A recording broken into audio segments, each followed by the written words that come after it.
Hey everyone, it's Ivan, KipAdcher.com, out here for a first look at something new from Craft Holsters, as well as Blueshark Straps. Not very long ago, treated myself to an awesome new watch, Casio F91W. Super classic watch, like one of the first digital watches. I will say the band that it comes with, not the best band, but it's also, I think, right around 15 bucks. And so a massive improvement on that watch is obviously a new band. So there's a company called Blueshark Straps, or Blueshark Straps, but they make, as one would guess, basically watch straps for all kinds of different watches and a bunch of different sizes. So with that in mind, one, got a bunch of cool stickers and stuff like that. And yeah, just different kinds of straps. One thing that's kind of funny though is I'm looking at $25 to $30 straps for my $15, $16 watch, and you can buy one and then pretty soon with shipping and everything else it turns into like 35 bucks. Or if you get two, you get one free, and free shipping over 50 bucks. So turns into 50 bucks, and now I get 3 watch straps, which is cool because probably end up getting some more of these watches for my boys, and now I have straps for all of them. But I'll go ahead and show you guys these straps and how it's on here now.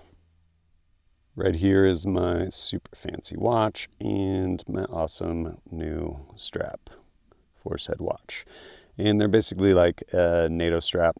So you have a longer piece that you can fold back on itself. Not that I plan on throwing this over a wetsuit or anything like that, but it's pretty cool. And right here are these 2 other straps I ended up getting. And they actually have a bunch of different kinds, as well as colors, patterns, everything like that. And yeah, to include different widths for obviously different size watches. This watch that I have here is 18 millimeters, so hence these 2 different straps, or this size strap rather.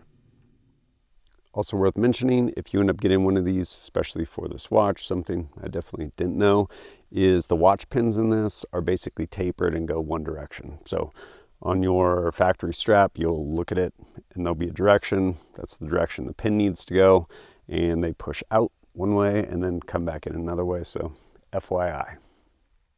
Before we get to that other box from Craft Holsters, probably worth mentioning this. And a while ago, I ended up getting from Smith & Wesson, which is really cool, a 627 Performance Center, 8-shot 357. With that, no real way to carry it, needed holsters, and so I've been for a while actually rocking this guy right here, which is by Black Point Tactical. Thing's awesome. Obviously outside the waistband, Kydex holster for this pistol. And yeah, since I ended up getting this, been just putting in reps with it. Really not so much like how quick can I get this thing out and get a shot, because more along the lines of how quick can I get this out and then slowly take my time and work on getting a good trigger press with a double action trigger, which come to find out is a lot harder than it appears. And while this holster has done an awesome job for me, I'm sure all the purists out there are like, you can't put a revolver into a Kydex holster. And well, actually you can, and I have. But something to be said for leather holsters. So I'll show you what I got. These holsters are made, sewn, all that stuff over in Europe. And so with that, there's obviously a lead time for making them because they're made for your gun. But then on top of that, there's also shipping, which is real, coming from Europe. But let's see what we got inside here. Get this paper out of the way. Thing. Craftsmanship for missions ahead. Oh dang, it's pretty cool. Smith & Wesson 627 5-inch mahogany right hand.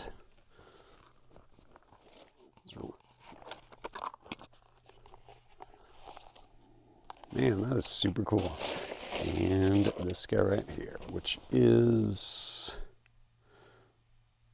the, oh, I guess there's basically a model number on here, but it's not like plain English because it's just a model number, but essentially think something along this lines, except out of leather.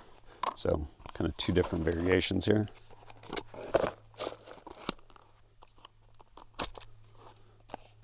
Bam. Snaps, all this. These things are really cool. Yeah, I'm gonna go ahead and, I don't know what one I want to start with, but gonna get some reps on probably just some steel back here and yeah, see how it does. Ivan, is that a 5-inch in-frame you have in your pants? Nope, don't know what you're talking about. So have a steel target out there at about roughly 25 yards. It's probably not going to be the fastest. Still working on that double action trigger press, but get a few reps.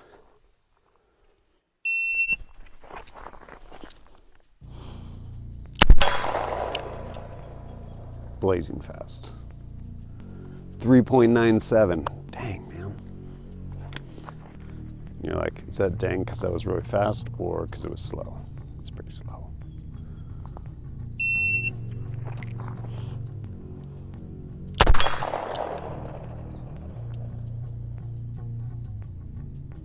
.61.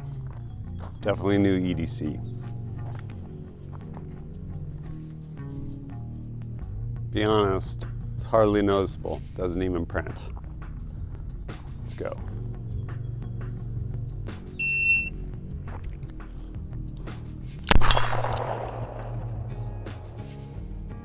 Prints a little bit. 3.12. Getting faster. Probably get like one more rep and then switch over to that other holster.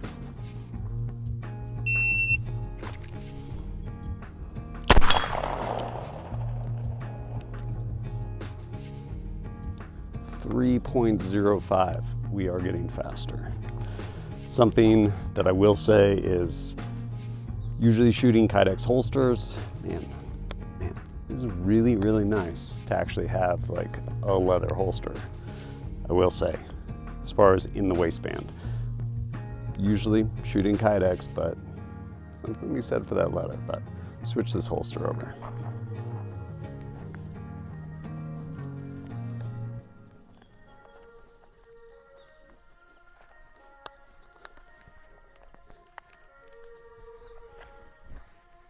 Bam, disappears. All right, a few more reps.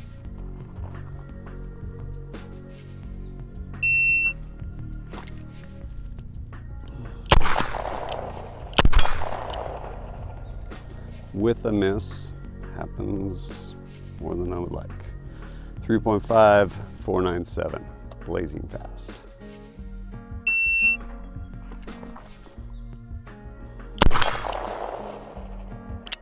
Oh boy, out of rounds. I got this. Finally got a speed loader. Still not super fast with it, but getting there.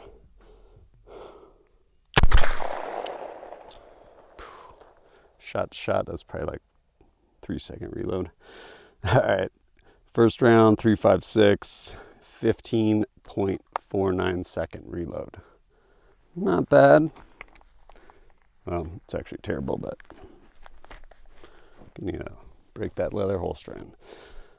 That's what I got. I will say, as far as printing goes and body type and stuff like that, not bad, considering it's a 5-inch in frame.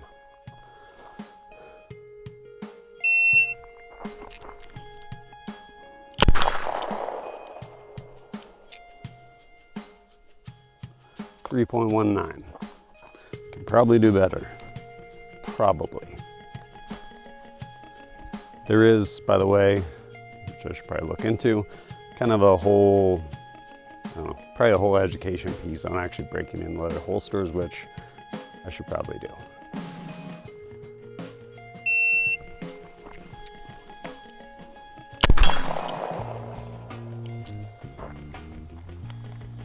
Will say because where this holster is, like right on my side and wanting to pull it, it's trying to close it, so yeah, just take some breaking in.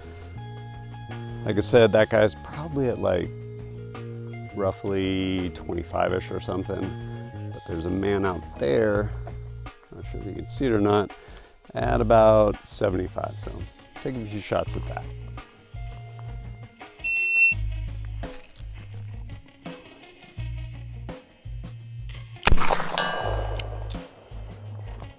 Not an easy shot.